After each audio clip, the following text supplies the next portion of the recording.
Selamat datang di YouTube channel Teknik Sipil Universitas Gunadarma. Pada video kali ini, kita akan membahas mengenai metode stress dan strain design.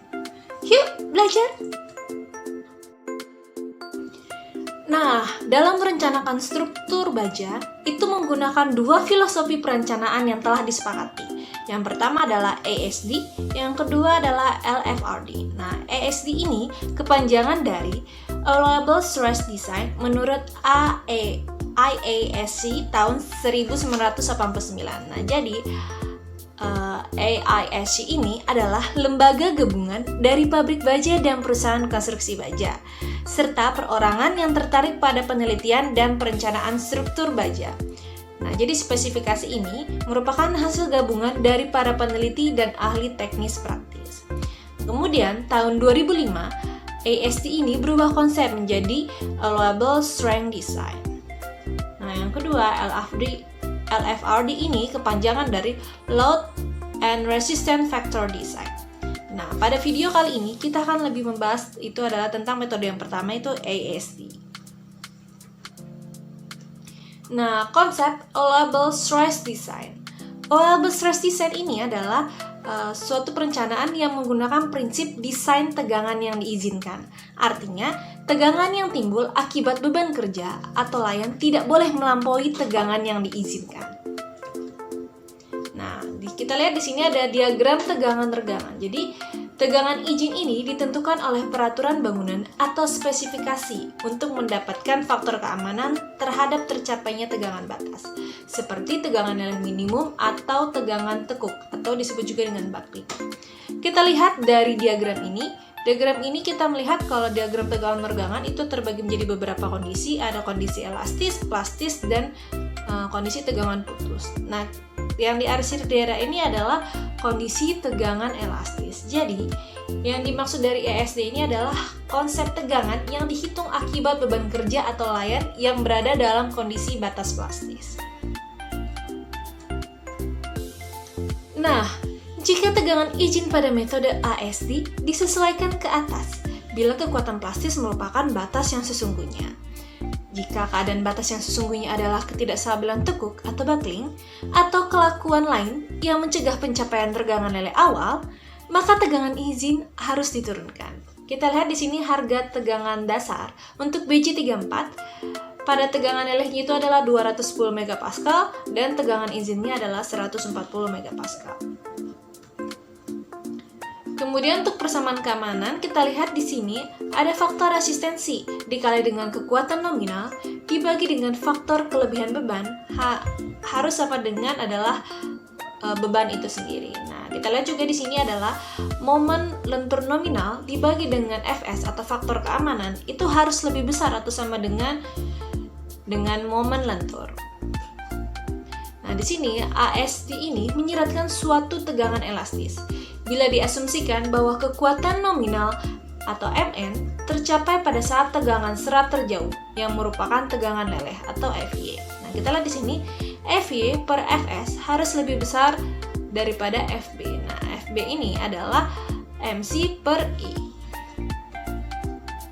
Nah, sini Fy per Fs atau tegangan yang diizinkan tau B dan Fb akan menjadi tegangan elastis dalam beban layan penuh. Dan bila kekuatan nominal final atau Mn telah didasarkan atas pencapaian suatu tegangan FCR yang lebih sedikit daripada Fy, misal saja karena kekuatan, maka tegangan izin akan sama dengan FCR dibagi Fs. Di sini kita lihat ada Fb itu harus lebih kecil daripada tau B, di mana tau B ini adalah Fy per Fs atau FCR per Fs. Di sini ada kombinasi pembebanan untuk Allowable Stress Design. Itu yang pertama adalah dead load, artinya beban mati. Yang kedua adalah dead load plus live load, artinya beban mati ditambah dengan beban hidup. Yang ketiga, dead load plus LR or S or R, artinya beban mati ditambah dengan beban atap, kemudian atau beban salju atau beban hujan. Nah, artinya kita pilih dari beban atap, beban salju, dan beban hutan mana yang paling besar, itu yang kita gunakan. Kemudian kombinasi yang keempat adalah D plus 0,75 L plus 0,75 LR or S or R. Kemudian untuk kombinasi yang kelima itu adalah dead load plus 0,6 wind load or 0,7 earthquake load. Nah, artinya kita lihat di sini mana yang lebih besar untuk beban angin kah atau beban gempa. Kemudian yang keenam, dead load plus 0,75 live load plus 0,75 wind load plus 0,75 LR or S or R. Kemudian untuk kombinasi yang ketujuh itu D plus 0,75 L plus 0,75 E plus 0,7 S. Nah, untuk kombinasi yang kedelapan itu lebih sedikit, yaitu 0,6 D plus 0,6 W. Nah, untuk kombinasi yang kesembilan itu 0,6 D plus 0,7 E. Nah, kemudian kita tadi sudah membahas mengenai allowable stress design. Di sini kita akan membahas untuk konsep yang selain yang tadi itu namanya konsep allowable strength design. Nah, perbedaannya adalah di sini allowable strength design itu adalah desain kekuatan yang diizinkan. Artinya perencanaannya menggunakan kekuatan yang diizinkan dengan beban lain yang dipikul tidak boleh melampaui kekuatan yang diizinkan dibagi dengan faktor keamanan.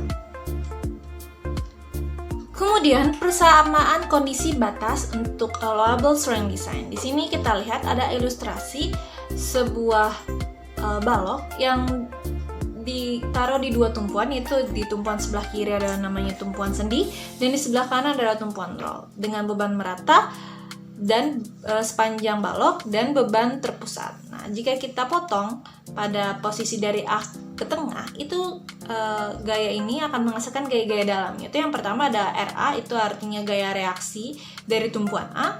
Kemudian ada beban meratanya dan beban terpusatnya. Kemudian ada beban vertikalnya yang berlawanan dengan RA. Kemudian ada momennya. Jadi di sini PA atau gaya aksial itu harus kurang dari gaya aksial nominal dibagi dengan faktor keamanannya. Begitu juga dengan momennya, di mana momen yang terjadi harus kurang dari momen nominal dibagi dengan faktor keamanannya. Dan FA atau gaya gesernya juga harus kurang dari gaya geser nominal dibagi dengan faktor keamanannya.